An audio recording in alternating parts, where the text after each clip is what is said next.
I'm going to be slinging the appropriate songs for this day.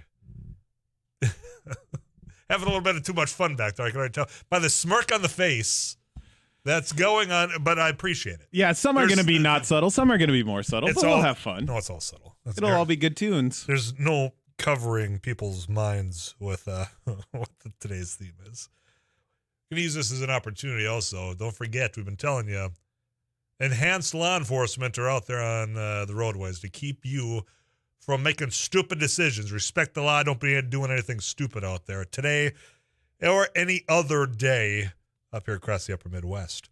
We're going to be spending a lot of time here talking a little bit about the news that's been going on both sides of the river. South Dakota, boy, we've spent a lot of time down there as well about a variety of things. But I spent a lot of time in Minnesota, but let's start right here on the North Dakota side, because last week, when reporting was coming out that a very powerful lawmaker, I mean, he's the Senate Appropriations Chair, the longest-serving lawmaker, not only in state history, but one of the longest in, I think, the entire country that has served in a legislative role. Ray Holbrook out of Grand Forks. And the reporting that came out, that he was exchanging 70-plus text messages with somebody who was in jail based on child pornography, on trafficking, federal charges this individual is facing, and raised a lot of questions. And at that time, I think it was last Friday that I opened up this microphone and said, as this is going on, knowing that at this very moment during this period in North Dakota's legislative process, he is the most powerful lawmaker in the state of North Dakota. Now, he oversees the Legislative Management Committee, of which all these other committees that are out doing whatever study it might be report back to. And this could not and should not have lent itself to distraction for the important work of the state. So he called for Ray Holbrook, state senator out of Grand Forks, to step down from being chair of legislative management. Today he did just that, and it's the right move. No longer will these personal issues, challenges that seem to be going in a direction, and I'll get there in a moment, they're not going to interfere with the work of the other lawmakers. It's not going to interfere with your state's work because they're no longer going to be in charge of setting this, that, the other thing. It's a good first step. However, when you've got this connection that has been now publicly made, and there's been no denying that there was a connection there from Ray Holbrook and other media reports. When you're seeing also in the KFGO news reports earlier today that Ray Holbrook has went and hired a defense attorney, and one that you hear on this very program quite frequently in Mark Freeze, that's not a hire that you're doing to protect you anything legislatively. So there's something more brewing here, and that's why, in addition to calling on stepping down from the Legislative Management Committee, said, look, if there is no unusual, there's nothing illegal here, that you can provide a little bit more transparency here.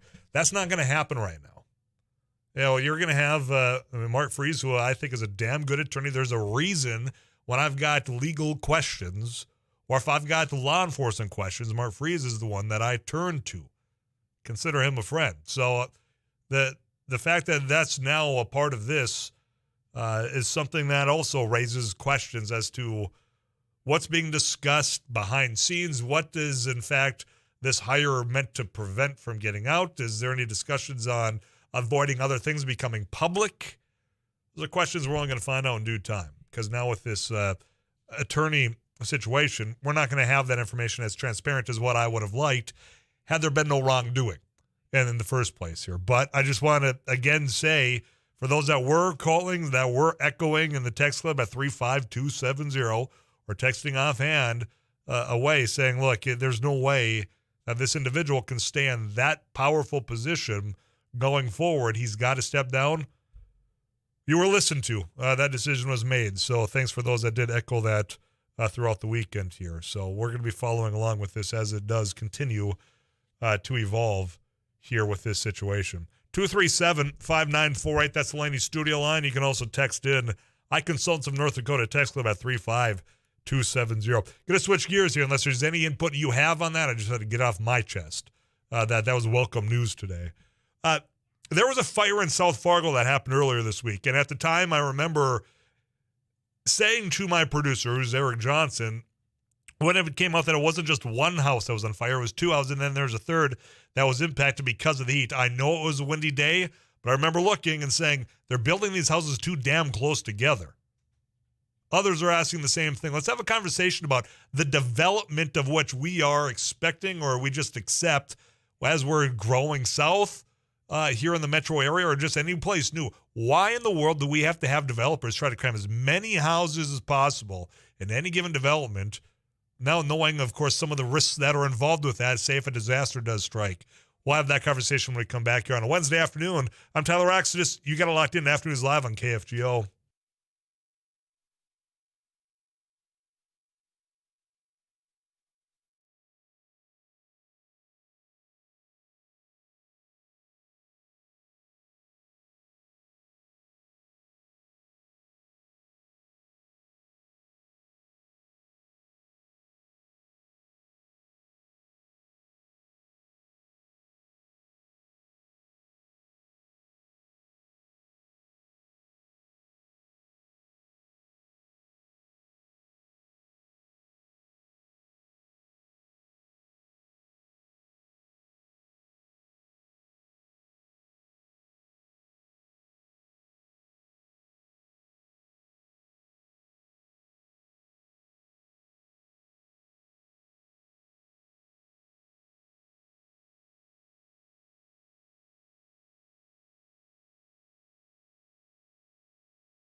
You know what? So this a little over 4 years, I've been sitting behind this chair for a long time. It was just 2 to 4. Now we're 2 to 5 here on Afternoons Live. But there's conversations that we'll have together, and sometimes I cannot shake what you have brought forward to me. And one of those many moons ago was misheard lyrics that you were sharing with me. And somebody said, yeah, Purple Haze, instead of excuse me while I kiss the sky, I thought it was excuse me while I kiss this guy. And now every time I hear Purple Haze, that is in my mind. So I don't know whether to thank you or be very disappointed that you have forever changed my mind when I hear Jimi Hendrix, Purple Haze. That's not the misheard lyric I've ever heard, but now that you've pointed it out to me, that is all I hear. Yep, I have a similar experience with Bad Moon Rising. Yeah, there's a bathroom on the right. Yep. So I don't know. I don't want to thank you. I appreciate your input. I appreciate your addition to that conversation. At that time, that was like 2 years ago. But ever since that moment, 2 or 3 years ago, it has stuck with me. 237-5948, Laney's studio line. Messages coming in at 35270. But of course, that refers to LSD comes in. It's 420. We're playing all those songs that you would associate maybe with that. I wouldn't know. I would have no idea. I know my producer back there. That's a whole other situation, and I'm not going to pull him into it. It's the music of a culture. I'm not going to put that onto him and paint that picture for you of what Eric does outside of 2 to 5 when he's got to put up with me. So we've got a lineup for you. And if you want to add, based on what your friends tell you, you can text in to that same short code. Earlier this week, though, and it was as it was happening, and I know it was a windy day, and you wanted to wait and hope, and your fingers were crossed, and you were, saying to yourself, please make sure, no one's injured, or that there's no one, tragically killed, or there's no animals involved in this when it comes to a fire that happened on Tuesday.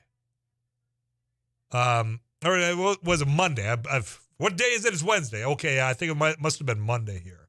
But you had down in South Fargo houses that were burned, that were on fire. And, it started one. And I'm acknowledging, because I don't want people saying, Tyler, you can't fault it on this or that. The other thing is because it's so dang windy. I can acknowledge the wind as long as you can acknowledge that with a little bit of space provided between these homes, that perhaps it wouldn't have spread as easily. And I have thought that, knowing where I used to live in town, not down that far south, but I used to be over near the West Fargo High School. And the development probably in the 90s, late 90s, this thing was. And you look, and we have built houses in this area, and it's not isolated just to this area, but it's very noticeable that basically if you're in some of these developments, you can roll your window down, you can holler at your neighbor to roll theirs, and you can high-five each other from your windows. I mean, that's how close we're building these. And I had said, as this was going on to my producer, that they've got to stop building these houses so close together. Now, on the development side, I'm sure there's developers listening that are stomping their feet around. We could cram as much in as we can. We've got to, we're abiding by ordinances, which is true. My take is you've got to start thinking about changing these ordinances. 8 feet? At least 8 feet? Well, okay. Well, then apparently they're going right on that 8-foot mark, and they're planting stakes. And they're putting foundations down exactly 8 feet apart. Because as well as I do, if you drive around some of these developments, they are packed in there. Now, I know that we have a housing shortage. We certainly have a affordable housing shortage in the area, and that's a topic of conversation that we'll certainly have to have going forward here, as we have in the past. When I've got city commissioners texting me about this, I've got your text. We're going to get to that, I assure you. But that doesn't do enough for me to justify how close we're allowing these houses to be built. This situation, I think, nails it yet again for us to keep in mind what good space could do, not just for the soul, but just for safety measures. On a very windy day, you got an 8-foot separation between your house and your next door neighbor. This thing could spread. In fact, it did. So the developers, I get it. You're making money. You're making plans. Let's get as much in as we can, because that means we're getting a little bit more. I get the business side of it, but I'm telling you, as a city policy side, you got to start reevaluating this sort of thing. I know that this recent, destruction certainly makes it top of mind, and it's not the first time you have thought about it. There's a reason why people, that maybe it's those of us that grew up in that small town with those wide open spaces, that we want to go back to some of them after living in some of these situations, because you're just so on top of each other here. And if it means that the city could just go ahead, Say, all right, well, instead of 8, how about we do 12? And if a developer doesn't get to cram, if they have to have 12 less houses in that development, so be it. I mean, the fact that no one was hurt, obviously, the best thing that, the best news out of this, but when you think about the property loss, there are things that could be done to mitigate that if the planning, I think, was done just a little bit better. 35270. Tyler, the houses are too close for parking and snow removal. Absolutely. That's another situation. You're out there snow blowing, and you know how much snow we've gotten over the last year to where do you put it? And you can't blow it out on the street because the city frowns, and I understand why they would. It amplifies, again, that there's just not enough space. We're a growing community. I get it. There's a housing shortage. I understand. But do we have to have people building right on top of each other just because the city allows it? More messages coming in. I'll get back to those after we get you caught up with all the local headlines. KFGO News with Paula Jurgens. CBS to follow. We're heading down to St. Paul. Bill Werner, our Capitol correspondent, will get all the latest. Governor Walz has a lot of cash. Does that mean anything in politics these days? We'll ask Bill also. Are they going to get a deal? He'll tell us the latest out in St. Paul. I'm Tyler Axis. This is KFGO Fargo.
The boys and girls are back out in St. Paul. The legislative session back underway. That means it's time to check back in with our friend Bill Werner, Capitol correspondent, Minnesota News Network. Bill, how are things out there? Busy, I imagine. Oh, yeah, we sure. Although it's kind of strange, Tyler, because they're back from break, right, from the Easter Passover / spring break, whatever you want to term it. Mm-hmm. And before they went on that break last week, they pretty much officially drew the battle lines on all the big issues. Tax cuts, public safety, education spending, and a number of others, but those are kind of the most prominent ones. And now they're back, and now we're kind of in a limbo land here for a week. I mean, I don't want to say that there isn't stuff going on. There's a lot of work that's being done on bills and so on, but in terms of the actual main path toward getting the session done, the big budget bills and so on, there hasn't been a lot of activity on that this week. They're going to start taking those up on the floors of the House and Senate next week, and then you're going to start seeing the train kind of rolling down the track. So it's been some of the other reporters have said, yeah, this has been a weird week, and I said, yeah, it often gets kind of this way. You get them out on break, and then it takes a while to get the momentum rolling back again. So that's kind of what's happening or not happening. That vacation needed from your vacation is kind of what it sounds like. That mentality of we're maybe a little bit, from this place, right. We need to learn to crawl before we sprint to that finish line. Which remind me, Bill. I forget, what is the deadline for them to get all this stuff done? May 23rd. Okay. Yeah, May 23rd. In the regular session, that's assuming we don't need a special session. I don't know if you're a betting man, but I'm going to bet that in fact you will be back out there for a special session. I'm not saying you got to take me up on that because you're probably on the same side of the bet, but that's where my money is. I think that there's a possibility of it, yeah.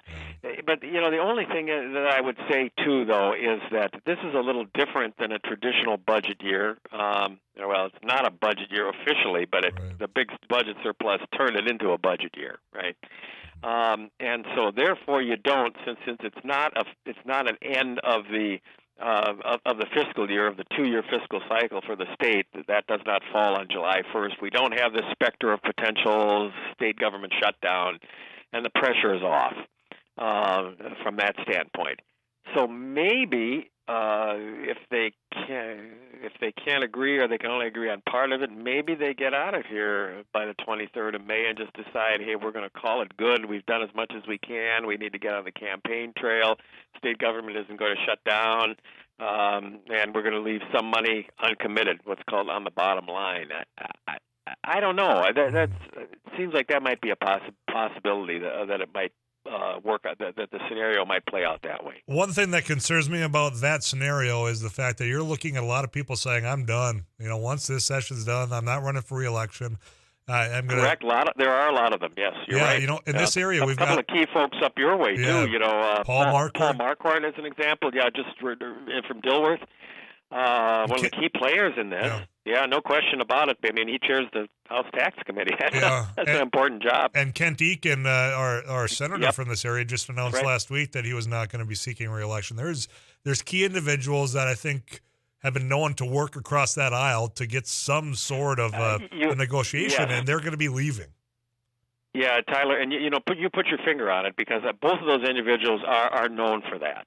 Okay, but I think the one thing, of course, we need to remember is that even though they are leaving after this, they're not going to be running for re-election, so they're not going to be back next year and for the legislative session, but they are in the mix for this one. Mm-hmm. And there may be, that could play the other way too, Tyler. And forgive me, I'm not suggesting anyone I presume on what's in Senator Eakin's mind or in Representative Marquardt's mind, okay?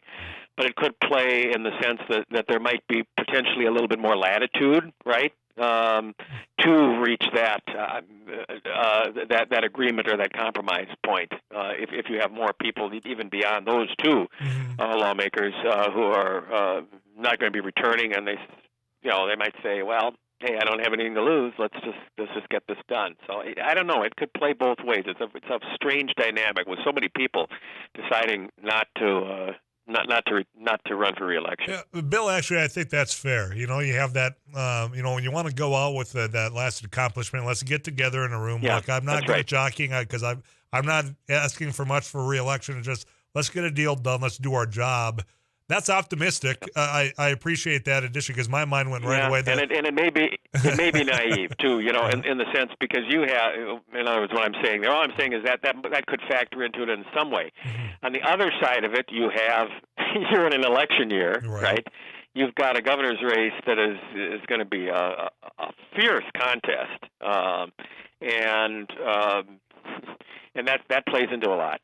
Yeah, and that's where if these departures happen they're going to happen, and they don't have a deal done, I'm wondering where the starting point would be next session when it is in fact a budget year. That's right. And you're right when it comes to this election coming up. You got Governor Walz. We just heard on our local KFGO news update, the Walz Bucks. He's out there. He's touting them. I know he was in Moorhead just last week, if not at the beginning of this week. Right. He's got a big war chest when it comes to his campaign. He's got a quite the Yep. I don't know that it means anything this day and age when it comes to politics, but I'm just curious your viewpoint from St. Paul on this governor's race. There's a lot of interest in it.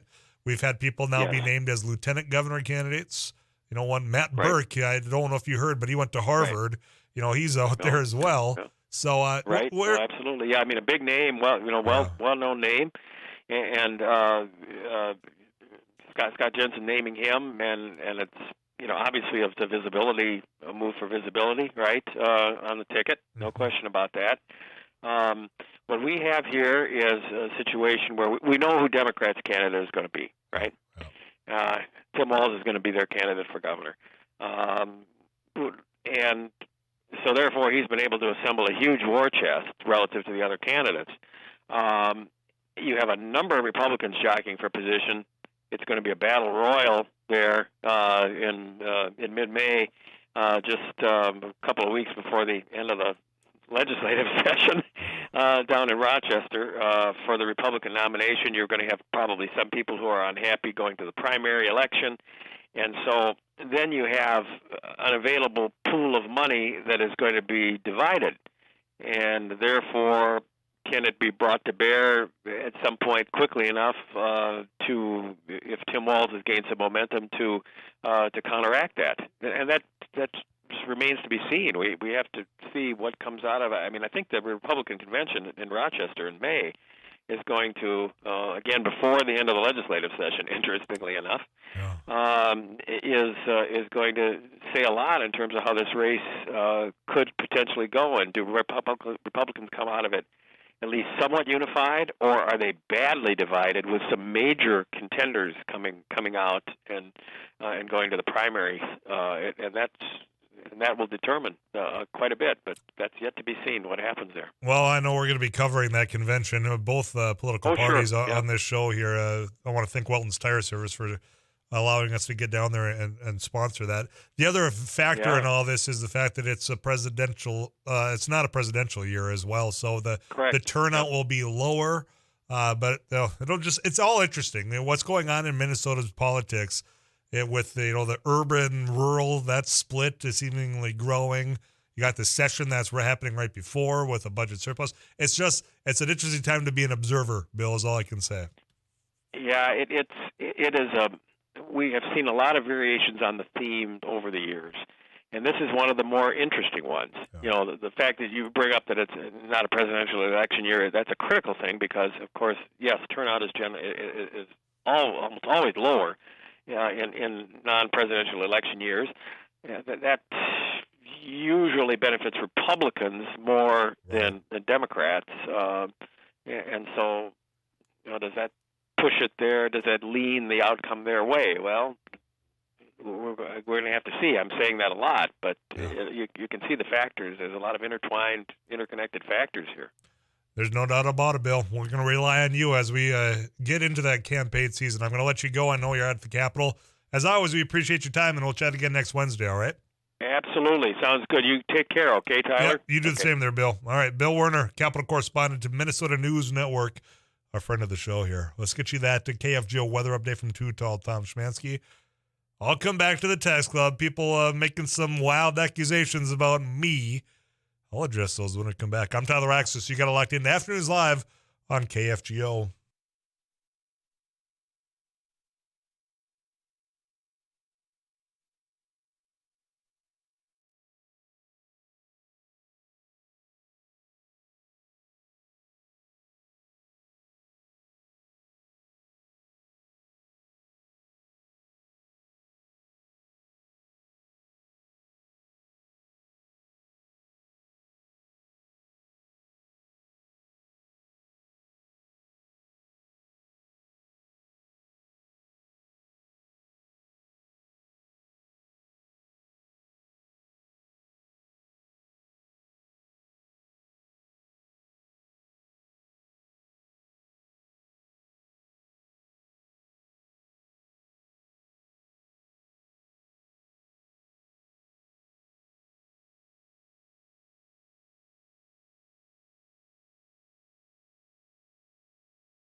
Traeger giveaways at Bar 9 tomorrow. You can get on over there. 6 o'clock. I'm going to be over there as soon as I can, get this microphone shut off, and then get behind the rig and get on over there, and I hope to see you there. But tomorrow during Afternoons Live, after a conversation with Spencer Worth, the meat dude that got this whole thing started for us, we got our final meat raffle. And if you have not registered, that means you got one last chance tomorrow. You can do so a couple of ways. You can go to KFGO.com, just click on that Gear Up for Grilling, or you probably already have your smartphone with you. Text MEAT, M-E-A-T, to 35270. That's going to get you registered for the meat raffle. That'll get you registered for that Traeger grill giveaway that's happening tomorrow, Bar 9. I want to thank Barnesville Meat for providing our meat throughout this entire raffle. I want to thank Bar 9 and Bordertown for allowing you to go out there and, quite frankly, hand register. You can take your pen, pencil out, and get that into the box, and then that's been getting here and getting pumped in as well. So I want to thank them, and obviously Bar 9 for hosting tomorrow. The Traeger is complete. It's constructed. I'm looking at it right now in the KFGO studio. It's got the beautiful bronze door, that black smokestack on the sides, got the auger on the other side. It's everything you're going to need throughout this summer that's hopefully going to get here at some point in the upper Midwest. Speaking of the text club, that's provided by iConsultants of North Dakota. I want to thank them. That's at 35270. I just want to let you know that one of your fellow listeners had some allegations, albeit in fun, towards me, but then they blinked. I stared him down and he blinked. He goes, Tyler, you're a good sport. Don't read that. Plus, you can't even read the whole text. He's right, but he blinked. I just want him to acknowledge that. And for all of you saying that's an insider joke, you're right, but I see through it. 237-5948. That's the Delaney studio line. Here's what's coming up. I'm going to be visiting with Chris Atterbury, the studio host of your Minnesota Twins. I want to thank Jiffy Lube and Linex of Fargo-Moorhead. You can find them on Main and West Fargo for allowing us to talk Twins. It has been a roller coaster of runs. You've had 8 runs, 0 runs, 8 runs, 4. How do you get some consistency? What's the status on Byron Buxton? Pitching, well, Tyler Duffy, man, yesterday again, just seemingly crumbling and imploding under the pressure here. They did lose late to Kansas City. They're back in action tonight at Kansas City. You're going to be able to catch the pregame here at 6:30. First pitch is 7:10 is going to be my guess right here on KFG. But we'll get his thoughts on that. And if you have any questions or comments about Minnesota Twins baseball, you can send those in. Chris loves hearing from you. You can also call us at that time as well. Then after that, I want to talk it. I did not care. I saw the headlines. I saw a bunch of people talking about it, tweeting about it, and that's what finally got me to do the click. And if you haven't heard, it's this libs of TikTok. And all of you faithful Fox News listeners out there, well, Tucker Carlson, well, this is where he gets a lot of his info. And it's a lot of just nonsense, idiotic stuff, but it's been injected into your mainstream politics. It's been injected into your school boards right here in Fargo. That's why I want to talk about it. And I want to use that also as an opportunity to talk about a Michigan lawmaker, Mallory McMorrow, who I know you've probably heard that name now. You might not have heard that speech. We'll play that back for you as well, because it all stems back to this sort of function of this libs of TikTok. I'll explain all of that and more after KFGO and CBS News. This is Afternoons Live. I'm Tyler Axis. Don't go anywhere.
been shuffling around. It's the instrumental version of this. It's a family-friendly show. We're not stupid around here. When it comes to saving our jobs, anyway. Not as stupid as this. We'll get you caught up with KFGO News in a moment. But 229 pounds of marijuana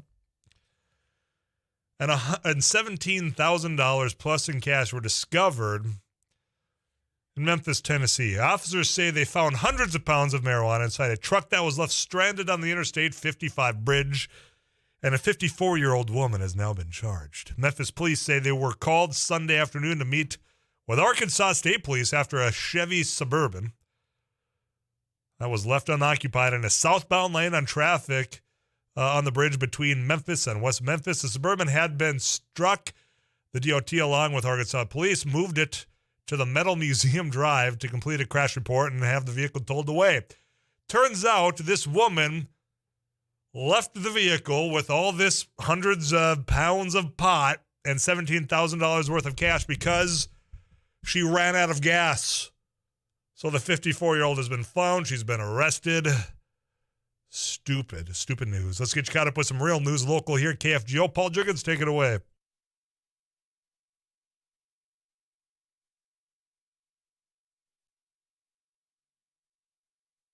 KFGO News, now partly sunny. Fargo-Moorhead, it's 44. I'm Paul Juggins.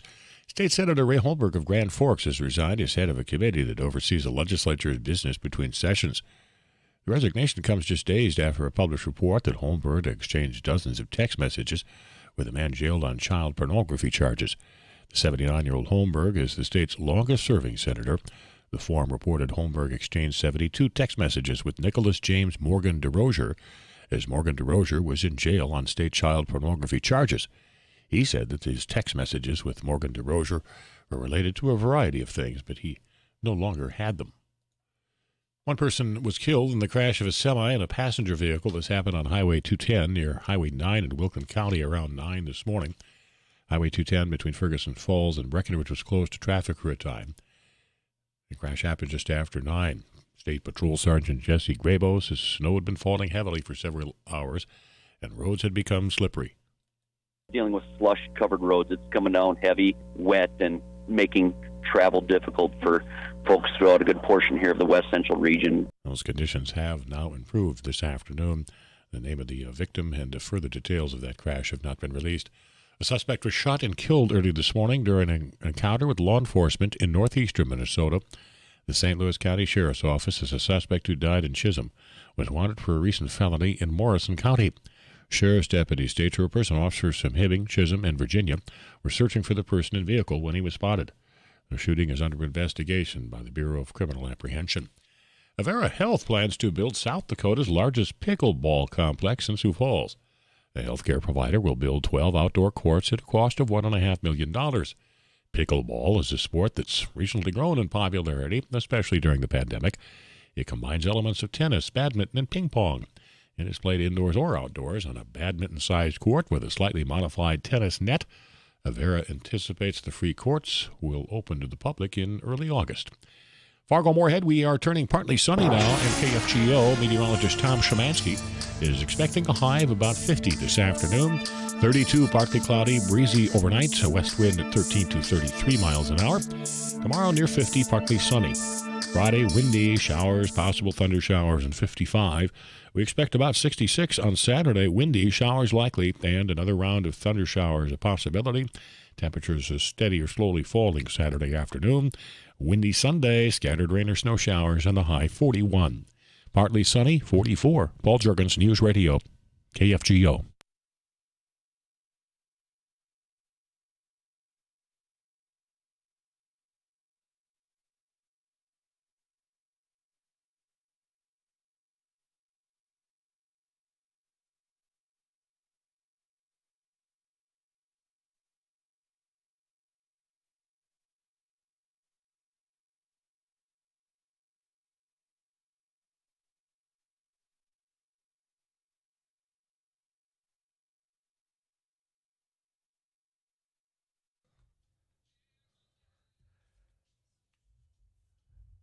Jiffy Lube of Fargo. You can get a lot more done in a Jiffy if you go to Jiffy Lube and Line X of Fargo-Moorhead. Truck accessories, so much more.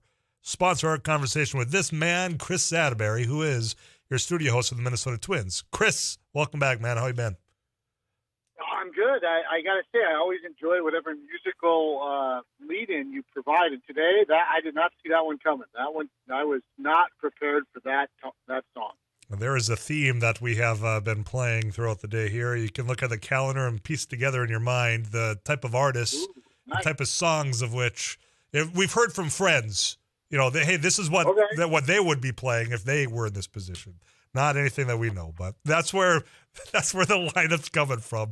Appreciate it, though. All right. I like it. We've got Twins back in action tonight. And, Chris, I mean, it feels like it's been a roller coaster of runs.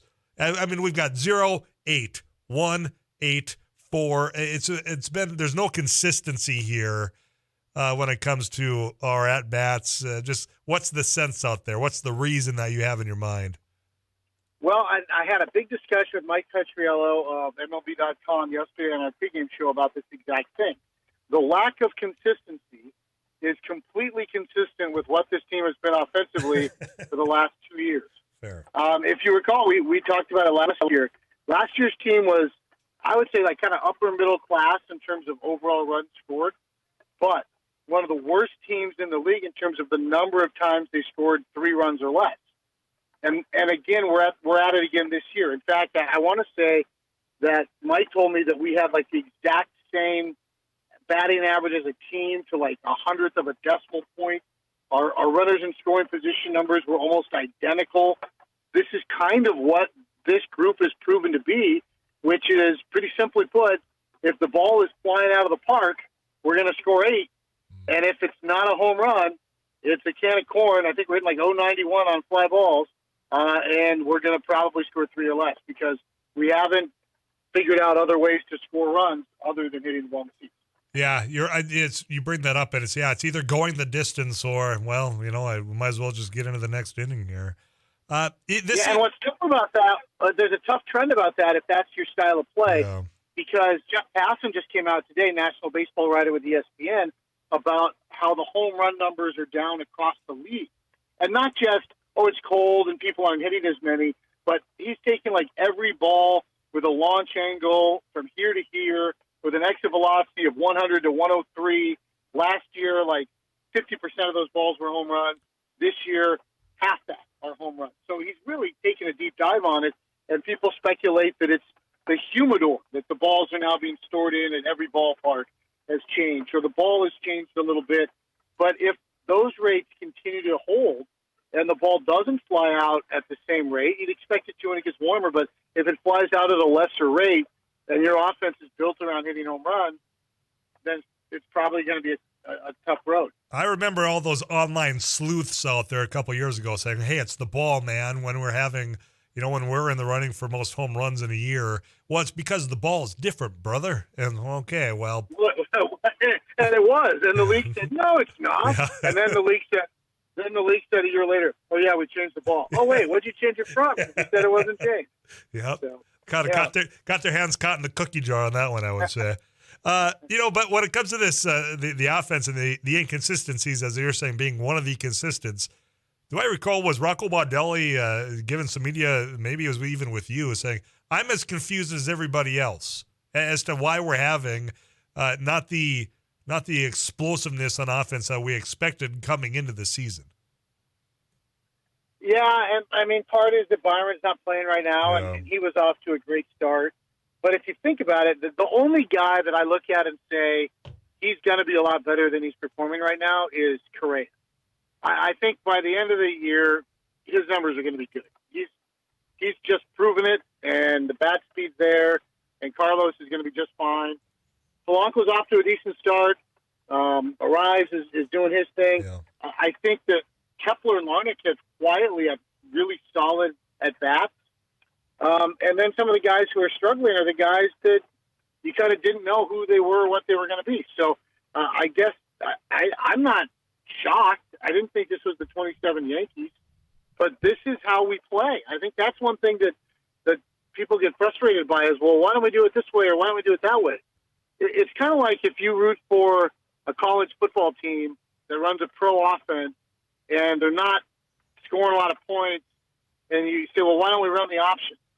Well, that's not what we do. Yeah. We didn't recruit guys who do that. That's not our philosophy. These are our guys.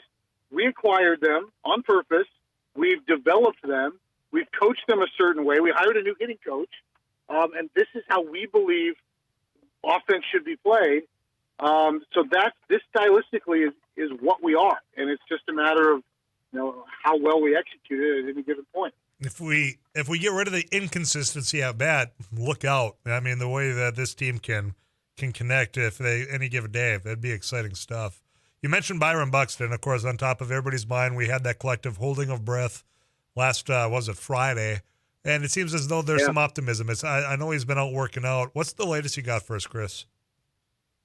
Well, I know they're going to look at it today again and kind of figure out where he was.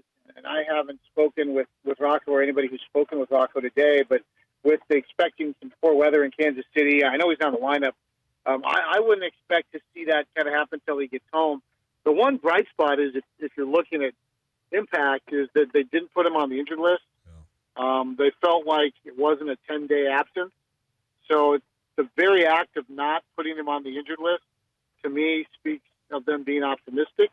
Now, we've also seen this group in the past not put a guy on the injured list for 7-8 days, play shorthanded, and then put him on the injured list. Right. So I'm hoping that's not what happened. But I again am assured that it's nothing massive. He's not walking around, post-surgery with his leg in a brace or anything like that. And hopefully he can get back in there and keep doing the things he was already off and running with this season. Yeah, very exciting every time. Everybody he's almost the price of admission, well worth it. I mean, people are wanting to watch. Everything. Yeah, it's game changer, way to put it there. One thing that didn't change from the last time he was in at reliever, Duffy again struggling late. Last night, it does not look good. I get it's so early. But again, now this is what fans do. This is what we're known for. We're saying, okay, it's time. We've given him a shot. How long of a leash do you give someone like Tyler Duffy before you decide, look, we're going to look elsewhere? Well, I would caution people to look and say, okay, you don't like what Tyler did. He hung a breaking ball to a guy who loves first pitch fastballs, and the guy hit it out. Okay, Dozier hits 25, 30 homers a year. Sal Perez gets more than his fair share of guys. So Duffy hasn't been sharp. He has a track record of being sharp. I would ask, who's your magic fix? In case you missed it, St. Paul gave up 16 runs yesterday. They gave up 11 the day before that. Duran, he threw 102. He also gave up a home run. Do you want to not pitch him? I mean, what you have to with relievers, there's going to be an element of variation, of being mercurial, of up and down. I think you probably play the odds, and unless you see a diminishment in the stuff, in the pitch characteristics, how it's spinning, how it's moving, you're probably going to trust a guy who's actually proven he can do it for a long time, more than someone you don't know or that you picked up off the scrap heap. But let's be honest, it's not just Tyler. The whole bullpen has labored. Yeah. The ERA is over 5 in the bullpen, and that's not a one-guy situation. Aside from maybe Joe Smith, who just comes in with the bases loaded and gets double plays, everybody has had their moment in that bullpen already. And again, you traded away your all-star out of your bullpen. It is going to be weaker. We're in a situation where they're carrying 16 pitchers and still didn't have enough guys to cover innings. So it's more than a Tyler Duffy situation. It's an all-reliever situation. In my experience, the best solution when you've got a full bullpen of guys and you start to see cracks, I start to go back and look at how many innings they pitched. I know it's early in the year. I know that your starters aren't stretched out because of spring training. I know the Twins, frankly, don't like to push their starters too far.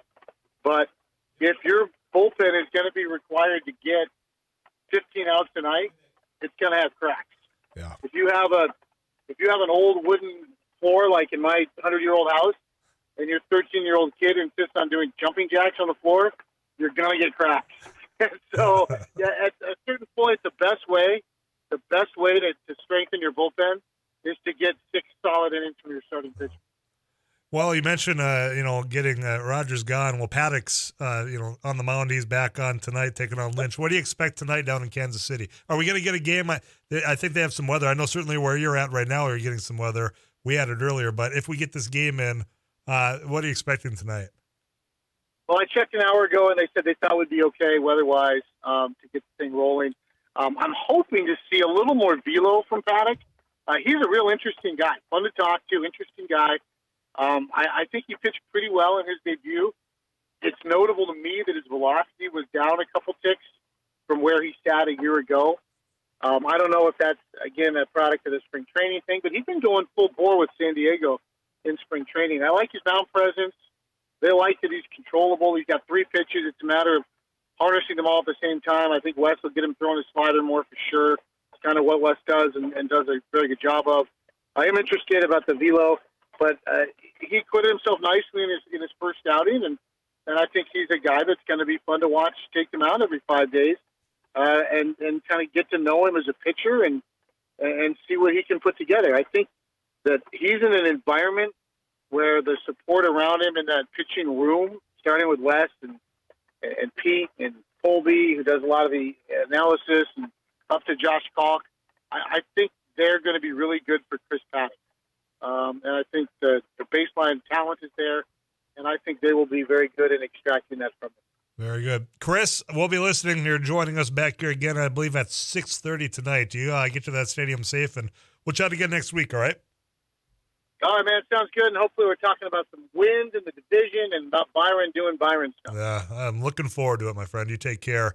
Chris Atterbury, studio host of your Minnesota Twins. I want to thank Jiffy Lube and Linex right here in Fargo for sponsoring that conversation. I'm going to step out of the way, get you some more messages from Linex and Jiffy Lube, but we'll come back to whatever it is you have on your mind. Then we're headed to Michigan in just a little bit. I'm Tyler Axis. Stick around.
Which caught up with Paul Jurgens of that KFGO News Center in just a moment.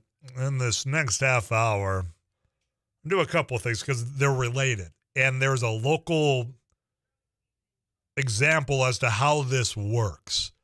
Now, I am not a TikToker. I don't even know if that is the appropriate term to use for one who uses TikTok.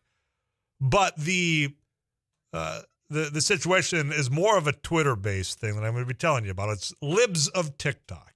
Now, it's a Twitter account, and why this has now been, well, quite frankly, exposed. The Washington Post had a reporter. They're trying to figure out because the person behind it was anonymous. We had no idea who it was. Well, they discovered who it was. And now you got all the people on the far right screaming, hollering, saying, how can you expose this? They're out there trying to find you, trying to get you.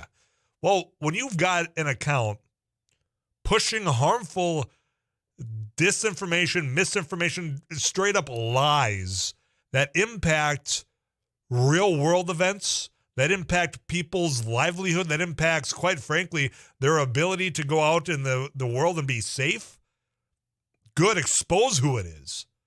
But what this operation is that I'm going to explain to you and how it works and what it did to the conversation right here in Fargo when it came to the school board and a school board member talking about kitty litter in schools. This sort of conversation, this type of idiocy starts on places like Libs of TikTok.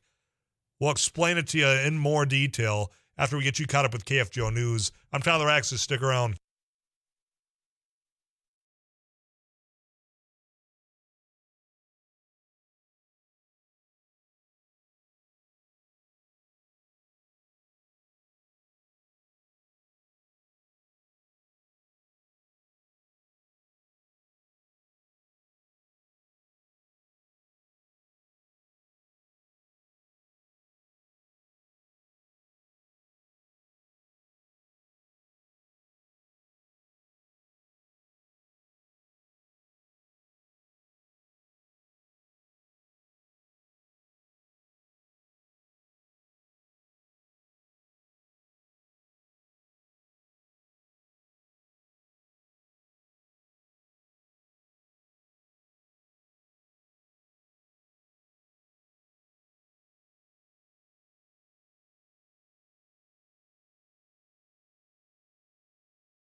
News and weather this hour brought to you by Muscatel Pre-Owned. Muscatel was voted #1 by LocalsLoveUs.com for good reason. So stop in today to Muscatel Pre-Owned, just off of Exit 1 in Moorhead. Fargo-Moorhead, partly sunny and 46. I'm Paul Jurgens.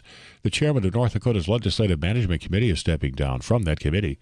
According to a media report, Senator Ray Holbrook had exchanged a number of texts with a man in the Grand Forks County Jail who was under investigation for child pornography. Allegations have now surfaced online from 2 years ago by a man who accused Holbrook of sexually assaulting him 10 years earlier. The local law firm in Fargo is representing Holbrook and investigating the latest allegations. In March, Holbrook said he was retiring from the state Senate. He was first elected in 1976. Fargo Dome and Gate City Bank will once again partner in an exclusive branding rights agreement for Gate City Bank Field. The field will continue to be known as Gate City Bank Field at the Fargo Dome. The $2.5 million 10-year agreement will mean the installation of new football turf. The underlayment system used to convert the turf system on and off the arena floor has reached the end of life. The turf will be removed, recycled, and reused. The new AstroTurf is an advanced product and should hold its shape better. It'll be installed in early June. Reporter Susie Jones says avian flu is starting to take its toll on scientists and researchers at the University of Minnesota. The University of Minnesota Raptor Center is in the business of helping birds recover from injury or illness, which is making it even more painstaking to deal with the avian flu outbreak, which has already killed 12 bald eagles and 3 red-tailed hawks. Executive Director Victoria Hall. So they come in, they might be having seizures, they might be unable to stand, they might just be very poorly responsive, where they just won't respond to anything when you come up to them. She says they are asking people to pay attention and report any sick or dead birds in their communities. Because we're still trying to collect all the data and information of what's going on in different species, and then how can we best help support these birds at this time. This spring, poultry farms are suffering huge losses due to the avian flu, but she says the widespread death of wild birds is a new phenomenon. Partly sunny, it's 46. This is KFGO News.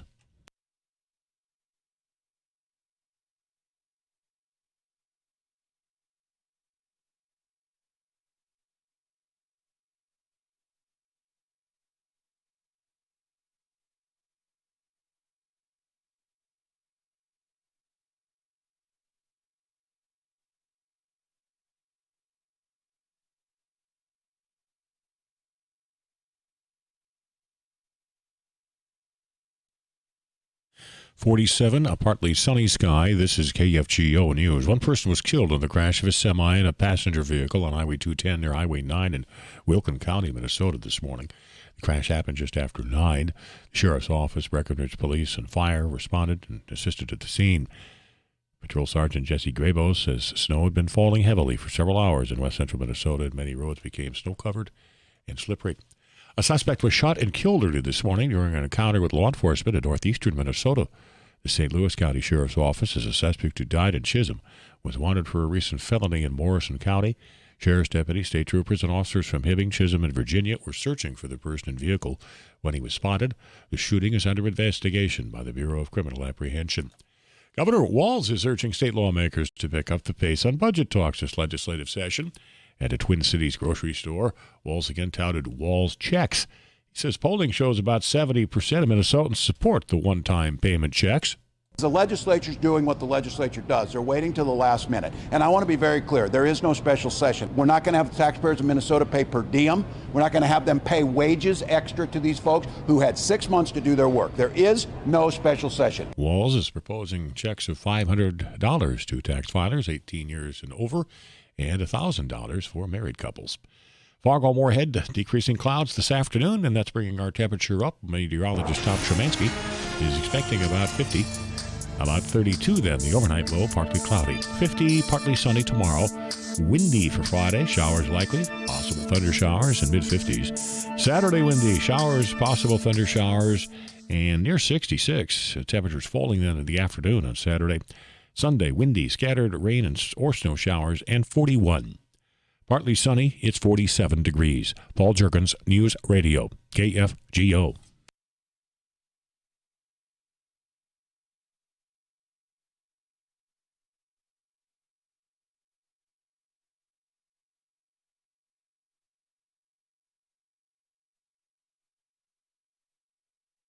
There's a reason why we take a time and discuss about what you're seeing and finding online.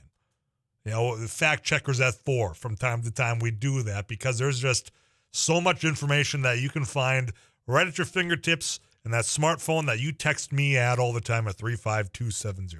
New platforms, new ways in which people interact. They share things, not all of it truthful, some of it misleading, some of it, quite frankly, honest. Some of it is meant to advance the conversation in a good, productive way. There was a Washington Post article that came out just the other day. In fact, I think it was on Monday of this week, perhaps yesterday. Who's keeping track of time, right?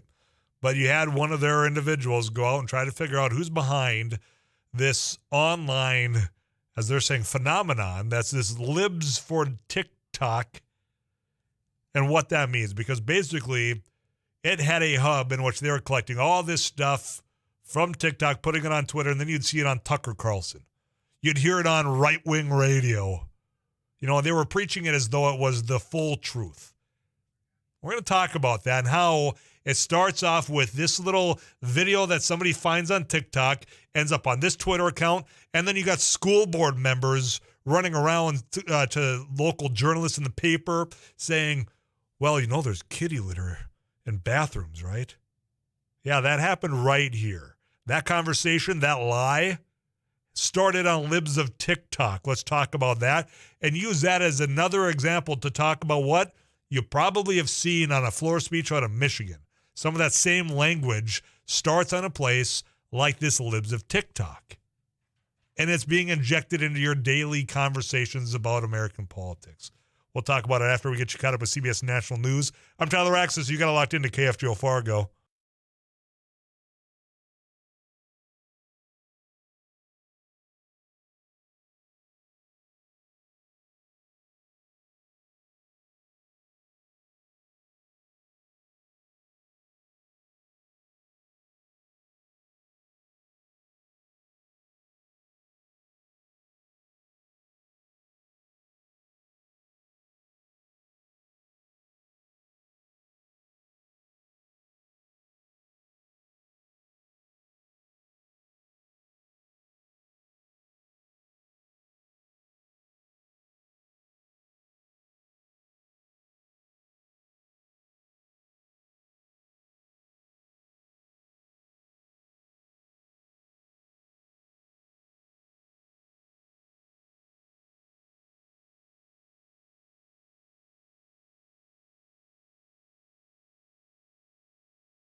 Ton of text messages at 35270, and I promise you I will get to those. You have my word. A lot of well thought of ones. The bottom line is those lies that are happening online are coming out of the mouths of candidates and board members and politicians and lawmakers in your community. We'll expand on that in just a little bit. In the meantime, CBS and KFGO News on the way. Don't go anywhere.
If you throw Johnny Cash and live music in the same sentence, you're going to have my attention.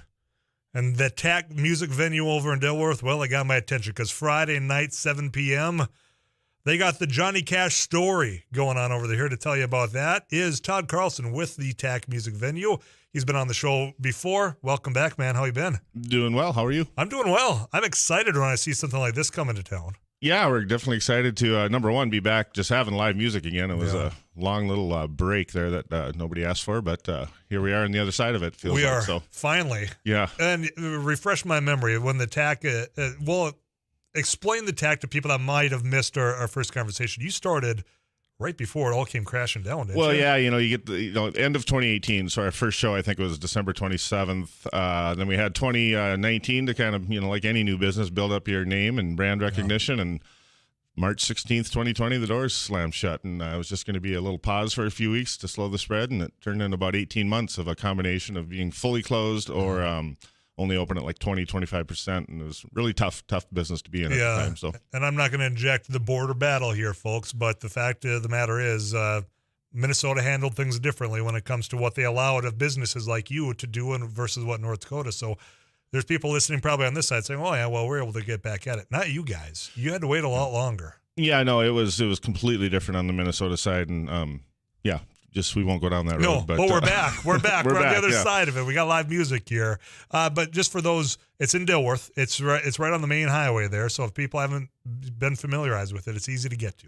Yeah, it's just literally as you're heading east on Highway 10 from Moorhead into Dilworth, or on the south side of the road. There's a Red Hen Tap Houses there. There's a brand new Dairy Queen just went up in front of us. There's a CVS. It's pretty easy to spot. Big blue letters TAK on the building.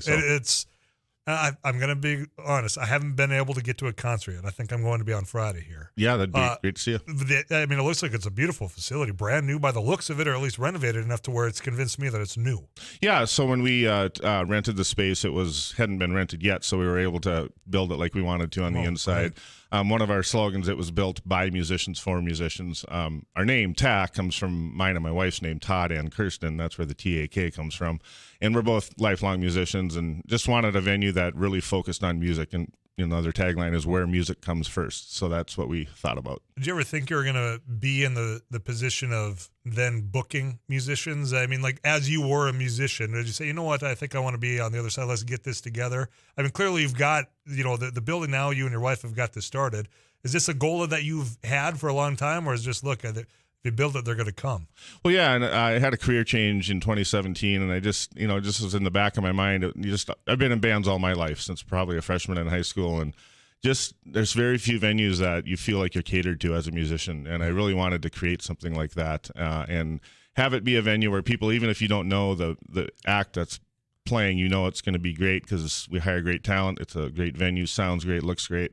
That's the brand we're trying to build, and we're getting there. And it feels like we're starting over again after the pandemic. But the musicians love to play there, and I guess if that's good, it's going to be good on the other side. That's our philosophy. Well, here's what's going to be in store for you on Friday: the Johnny Cash story with Sherwin, Linton, and the Cotton Kings. Tell us about this. Yeah, so I've known the name Sherwin Linton as long as I've been playing, because he's been playing since the 50s or 60s, way back, and he approached me about playing. It was actually before the pandemic. This is, I think, the fourth reschedule of this show from when it was going to originally happen. But yeah, so he takes you through the Johnny Cash story, especially when he and June got involved. So his wife Pam will do the June Carter part. And then they have the Cotton Kings backing them up on the band. So there'll be 2 1-hour sets. So you're in for a great night of really good music. He knows the Johnny Cash business probably as good as anyone. Well, and that's the thing. The Johnny Cash story, one of itself, is great, but then the music.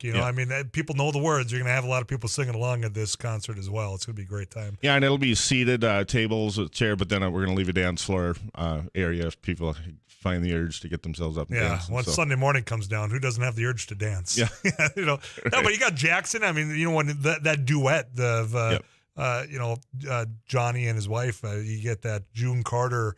There is danceable songs there. You can tell that they had a lot of fun when they were putting a lot of this together here. Yeah, absolutely. Yep. So this will be taking place Friday, 7 o'clock, TAC in Dilworth. My understanding is maybe we got a little bit of a giveaway that we could do. Yeah, we're gonna give away some tickets here. So we're gonna do 5 pairs of tickets for, and I guess you can explain how people need to get to that. So. I mean, Eric hasn't been working very hard back there. He's got it. He's gonna, well, maybe a little. I can assure you not. I've got eyes on the studio here. Not as hard as I saw Todd working in the early 2000s, late 90s. Yeah, I should ask. Okay, behind the drums up at our barn. I should have asked. I was in the back of my mind, and I never got the words to come out of the mouth. So you've been obviously at the Johnson Barn. Drummer? Yeah, I'm a drummer. I was in a band by the name of Avalanche for 7 or 8 years, and Johnson's Barn was one of our homes. It felt like it was. They were so gracious to have us in there, and it was always a blast every single time we were in there. Now that you're hosting, and like they used to, I mean, I imagine you've got stories to tell that we can't probably on air. You asked earlier about booking the talent, and one thing that I've been a little surprised about is how many people approach me to play. Like I get probably 10 to 15 emails a week for people they want to play. So I'm not having to bust real hard to find. Well, that shows. Talent, so. That shows. You said like that first year, you kind of feel like you're trying to like build your reputation, build the brand that you're established. That to me says that you've accomplished that. If they're reaching out to you saying, "Hey, heard about the venue, heard about the TAC, we want to play there. Can you get us a time?" Right, it's been good. Yep. And yeah. we're a great routing destination too. Between the cities to Winnipeg, people coming from east to west. It's a great stop for these national acts to stop at. So back to the concert here. The Johnny Cash story with Sherwin, Linton, and the Cotton Kings at TAC Music Venue. My guest right now is Todd Carlson. He's one of the founders over there. He said 5 pair.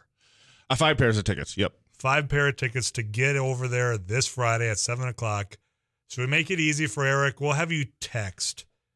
Do we do just cash or no? Don't do cash because that's a keyword for something else. You're gonna be piped into a different show. How about TAC? TAK. TAK.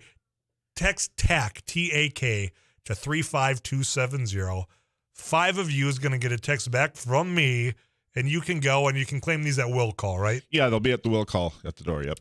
Very good. So again, that's gonna be for the Johnny Cash story, Sherwin, Linton, and the Cotton Kings this Friday, 7 o'clock. That's April 22nd. Put it on your calendars. The story of Johnny Cash. You can't go wrong. You want an opportunity, TAC, TAK, to 35270, and 5 of you get a message back.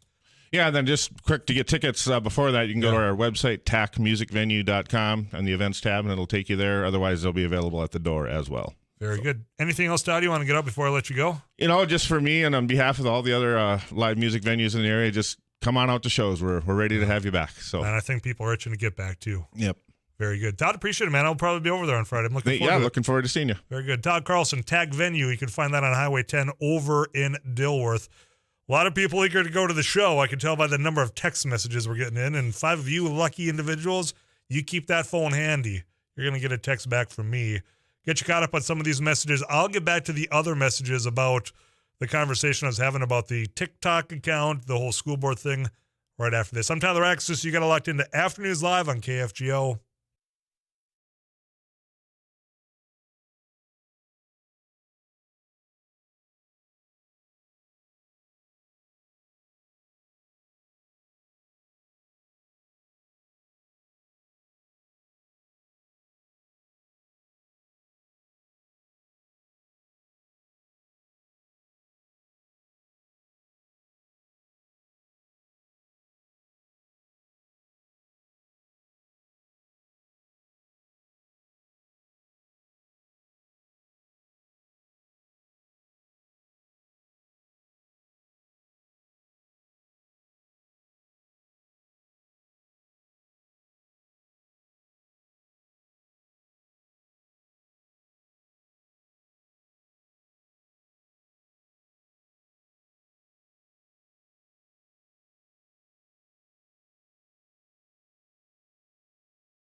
tech music venue, pardon me. There's a ton of messages in. I just ask for your patience because you're going to be getting messages back from us. 5 of you are going to get messages back, and then you just have to present who you are to the crew over there at Will Call Friday night. So appreciate it. And if you don't get selected, please go purchase tickets. You can do so online. If you just look up the TAC Music Venue, you're going to find it. You can find the way to purchase your tickets there if you do not get the free passes from us here. Before we visited with Todd, because this is just one of those things, again, you see Johnny Cash, you see live music, you got my attention. But the attention that I really want you to consider, because I'd asked when the conversation in this community started about how kitty litter in schools, I said, how did it get so stupid? How did it get so dumb? How did so many people become so gullible to something like this? Well, you're starting to piece that puzzle together. And you heard it not just here during the school board conversation, because Jennifer Benson said, yeah, kitty litter. They don't have any proof. Now she wants to be your city commissioner. That's one instance, but it wasn't just her. There was a number of individuals that were sending emails to school board members saying, you ought not do this. Well, they weren't. It was a lie. It was something started online that got housed in this Libs of TikTok Twitter account. And then, quite frankly, you could maybe say lazy individuals on right-wing media go to that. They say, oh, what's going to get people outraged today? And how are we going to get more retweets? How are we going to get people to dial in, listen longer, watch for a minute just longer there, make more ad revenue? Like, go here, and then that's how it gets injected into the conversations. And it finds itself getting injected into fundraising letters of politicians as well. That's why we played the audio of Mallory McMorrow out of Michigan, because she was the target of one of those fundraising emails when her colleague used one of the buzzwords that starts at a place like this to lie about her, to get people angry, to send a couple more bucks for re-election. That's how American politics is being run in 2022. It didn't start this year, but it's becoming more obvious if you start looking. That's why we're talking about it, because it's not just Michigan. It's not just Washington. It's happening right here. And it's not right here just in Fargo where I'm sitting. You've seen the conversations at school boards across the country. A lot of that started right here because of this account or others that have crowdsourced it. And if enough people start resharing it, then it becomes the truth, right? Even if it's based on nothing. 35270 is the I Consultants of North Dakota Text Club. That's where I'm going. Tyler makes me sick. People who started the conversation about cat litter in bathrooms are running for city office, not to mention the people who couldn't pay enough attention to detail to collect passable signatures of school board district residents for their own school board recall agenda. I'm afraid if they get elected to the city commission. Another one, Tyler, thank you for sharing Michigan Senator Mallory McMorrow's speech. I saw it last night on TV. Inspired me then and again just now. We cannot be silent as hate is spewed and legislated. Tyler, the senator reminds me of my office days. She was great. I can tell you, as being somebody that's been on a Senate floor here in the state of North Dakota, passions can run high. Emotions can run high. I could not have done as eloquent, as professional, as statesmanlike as what Senator Mallory McMorrow did. I would have been a little bit more jittery. I've been a little bit more vocal in my approach to it. The way she did it, level-headed, she did it fantastic. And I do hope more that are on the receiving end of these blatant lies that start online and that these gullible legislators then pick up and use for their own political gains start speaking out as well. Instead of just looking the other way, thinking, it'll just go away. It's not going away, folks. That's why we're going to keep shining a spotlight on it, whether that's here in Fargo or any school board or any legislative race or even congressional. I'm Tyler Axis. You got a locked in Afternoons Live on 790 AM, 94.1 and 104.7 FM, KFGO.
News and weather this hour brought to you by Muscatel Pre-Owned. Muscatel's was voted number 1 by localsloveus.com for good reason. So stop in today to Muscatel Pre-Owned, just off of Exit 1 in Moorhead. Fargo-Moorhead, partly sunny and 49 degrees. I'm Paul Juergens.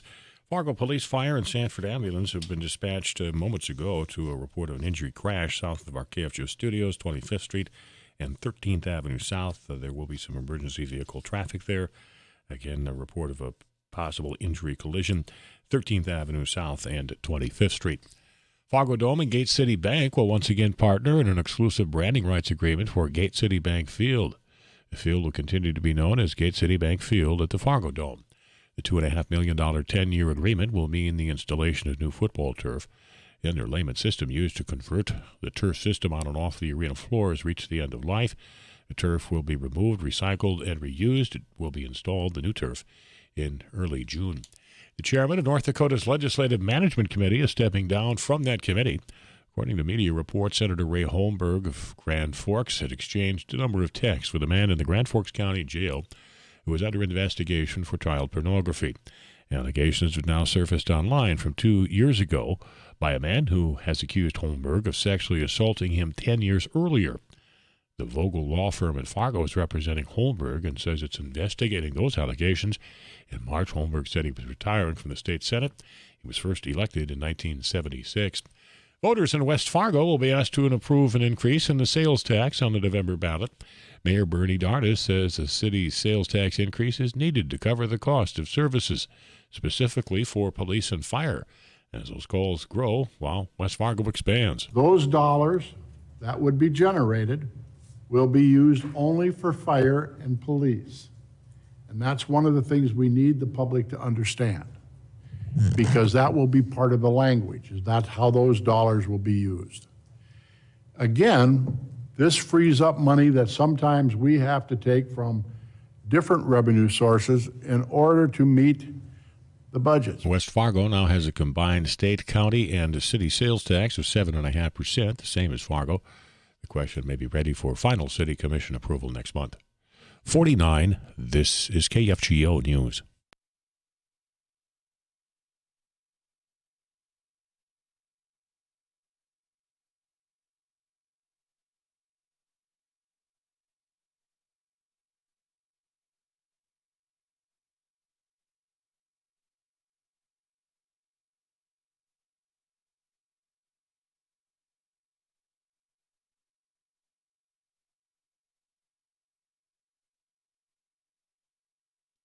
.49, partly sunny. This is KFGO News. One person was killed this morning in the crash of a semi and passenger vehicle on Highway 210 near Highway 9 in Wilkin County. That crash happened just after 9 this morning. The Wilkin County Sheriff's Office, Breckenridge Police, and Breckenridge Fire were assisting at that crash scene. State Patrol Sergeant Jesse Grabo says snow had been falling heavily for several hours in west central Minnesota, and many roads became snow-covered and slippery. Moorhead City leaders have hosted an open house at the Yumquam Center on a proposed new regional library and community center downtown. If voters decide they want to raise the city sales tax a half-cent to pay for the project, it would cost about $30 million. Mayor Shelley Carlson says the plan is to make the building a big hit. And I want to hear from people on how to do it. You know, this project is really an opportunity for Moorhead to create something in our downtown that becomes an anchor for economic development, and it's also a legacy project. This is our time to really be bold and to say, yes, we want to change the entire landscape of what our downtown is. If approved in the November election, the sales tax would go up from 7.3% to 7.8%. The average resident would pay about $2 more a month as a result of the half-cent increase. Fargo-Moorhead, partly cloudy tonight. We expect an overnight low of about 32 degrees. Then tomorrow, 50, partly sunny. Windy Friday, 55. Showers, possible thunder showers. Warmer on Saturday, windy with the showers and possible thunder showers. KFGO meteorologist Tom Szymanski is expecting about 66. Sunday, windy, scattered rain or snow showers, and 41. Again, a traffic note, a report of a possible injury crash, 13th Avenue South, 25th Street in Fargo. Fargo Police, Fire, and Sanford Ambulance sent to that intersection. Again, it's partly sunny, 49. Paul Juergens, News Radio KFGO.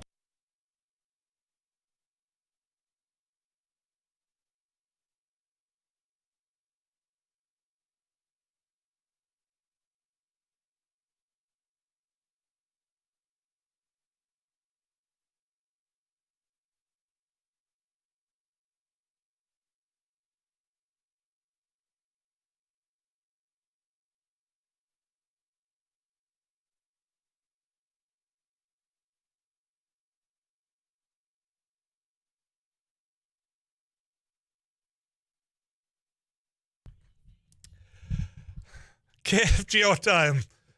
4:36, fast approaching 4:36, close enough. That means we got another 20 some odd minutes together here before I hand this microphone over to Jack Sunday. He's got the drive time news all the way up into Twins baseball yet again.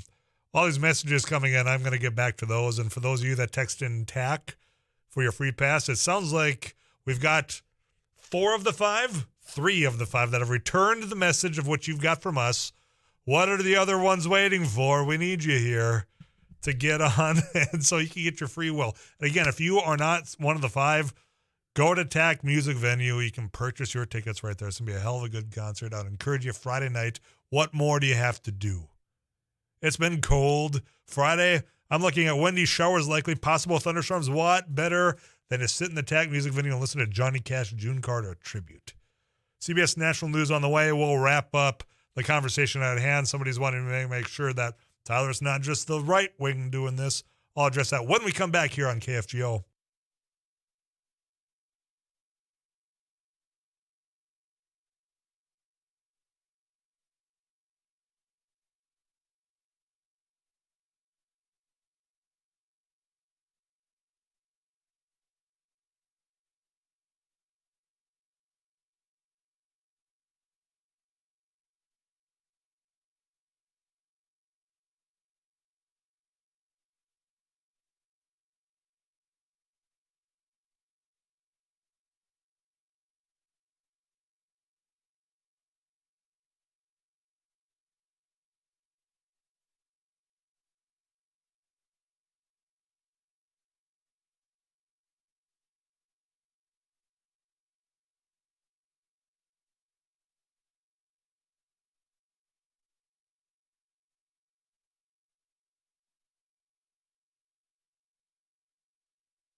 I was compiling a list in my mind for really no reason.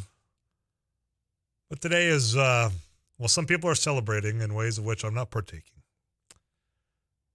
It is 420. Okay, so we all know by now, because we talked about it the other day, because somebody's wondering why there's going to be increased patrol out there, which is another reminder for you out there that law enforcement is out. Good. Don't be breaking the law. Don't be stupid. I'll talk about other people being stupid again here in a moment. But you've got movies based around this entire activity, right? You got the stoner comedies. And I've tried to compile the list of what the top 5 would be, because we've been doing top 5s every now and then. But I've only got 4, and I can only think of the character in this movie, and I cannot think of the name of this movie. So, I mean, you got Dazed and Confused, which is all around one of my favorite movies ever made. You got Pineapple Express. Oh, these are comedies, clearly. I mean, you don't have we're not talking stoner. We're not talking about the downer movies. Because there was one that Jake Gyllenhaal was in that really screwed me up for a couple of weeks. What was the name of that one? There was a scary rabbit in it. Oh, yep. A Requiem for a Dream? No, but that is also a very, very strange movie. You sometimes see movies that stick with you, and whatever Jake Gyllenhaal was, where there's a drug. So we're talking about comedies. So Dazed and Confused, Pineapple Express. I mean, you've got to include Up in Smoke by Cheech and Chong. Mm-hmm. Now, the name that I cannot remember what the movie was stars Dave Chappelle. And I cannot, and I remember how stupid it was. Idiotic. Help me out. What was the name of this movie? 35270. First message that came in is Half-Baked. That's what it was. Hands down, Half-Baked. Didn't even really have to prompt them. That came in before I even asked the question about the Dave Chappelle. Okay. It's a really dumb one. Well, all of these have a moment of idiocy to it. Except for Dazed and Confused. Great movie, all around. Best soundtrack of a movie ever compiled. Great storyline. Looking at your list, I'm surprised that Super Troopers didn't make it. Super Troopers would be a good addition. Okay, so is that the 5? Dazed and Confused, Pineapple Express, Up in Smoke, Half-Baked, the first Super Troopers. I think that's a pretty solid 5 stoner comedies. If you want to add one, 35270. That's how you can do that. I know my personal phone is blowing up. I don't dare look at that because people try to get me in trouble that have my personal number. Harold and Kumar Go to White Castle. That's a good one. That was the name of the movie. I was talking about the White Castle. The slider was like 101-year-old yesterday. I've never had White Castle. I said I've seen the movie. I couldn't remember the name of the movie. Harold and Kumar Go to White Castle. An okay movie. What was Doogie Howser? What's his name? Neil Patrick Harris. Neil Patrick Harris, yeah. Doogie Howser. I remember, of all the things that he's been, it's Doogie Howser. He stole the show on that one. It's Donnie Darko. Thank you. Yes. Be warned, if you have not watched Donnie Darko, it's gonna mix your brain up. You want to watch it with people that you can maybe get distracted by afterwards, because it will linger in your mind for quite some time. Dude, where's my car? Yes. Where's the car, dude? Which again, I can only think of characters' names. I can't think of actors' names. Is it Sean William Scott? That's Stifler? All right. We're back in the game, baby. Donnie Darko is the Gyllenhaal movie. Yep. Grandma's Boy, a great addition. Do I dare say that's an underrated movie? Grandma's Boy is hilarious. I think that one definitely falls into cult classic. Yeah. For sure. Good one. Thanks for the addition. The Big Lebowski comes in. You might have to overhaul your entire list. I don't know. I appreciate The Big Lebowski. Doesn't crack my top 5. Wow. The Grandma's Boy, though, has me thinking, Cheech and Chong. Nope. Scratch that. The Dave Chappelle, Half-Baked. Because it's Dave Chappelle and I appreciate his comedic ability. I think I slide that out. I throw Grandma's Boy in there. That's how much I appreciate Grandma's Boy. Friday comes in as well. You guys certainly know your stoner movies. I didn't know. We're witnessing a snapshot of our audience. You're telling me more about you as listeners than what I had thought before. I appreciate it. You can keep those coming in.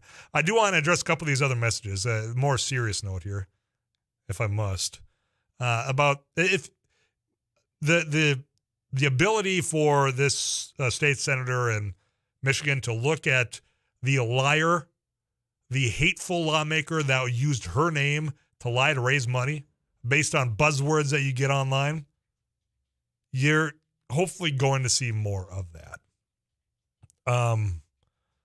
But I want to get a couple more of these out here because one of them wanted me to address. Tyler, this country needs a lot more politicians like her on both sides of the aisle. Truth, honesty, empathy, and basic human morals. Another one, Tyler, this is just a money train for the right-wing hate spewers. They have nothing else to offer. They're funded by the Koch's anti-democratic. It goes on. It breaks up here. I apologize. But this is about money in part. You're not wrong there because people will donate out of fear and anger.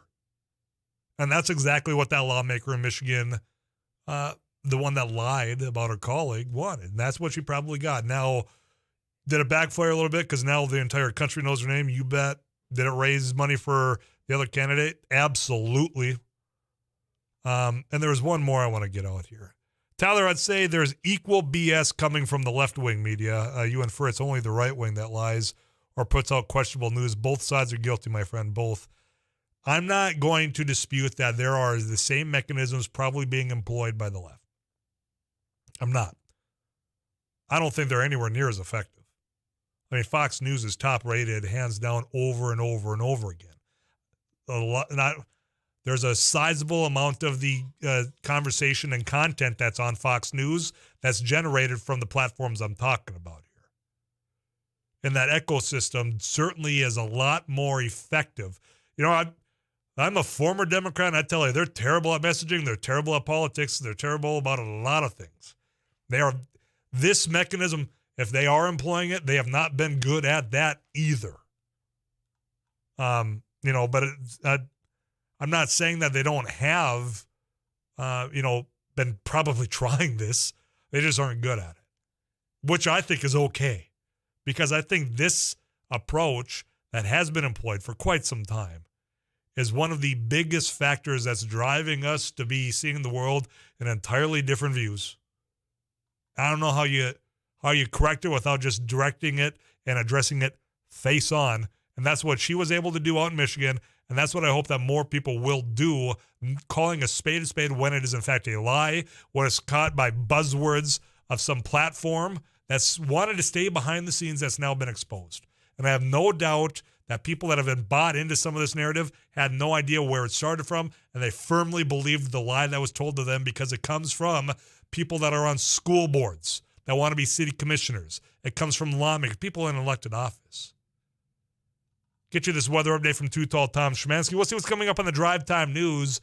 Jack Sunday, again, steering into Twins baseball. See if they can't turn it around tonight. They're still at Kansas City taking on the Royals. 6:30 pregame, 7:10 first pitch right here on KFGO.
I mean, news, weather, sports, ag news, markets, commentary. The fastest hour of your entire day. Most informative 60 minutes in broadcasting.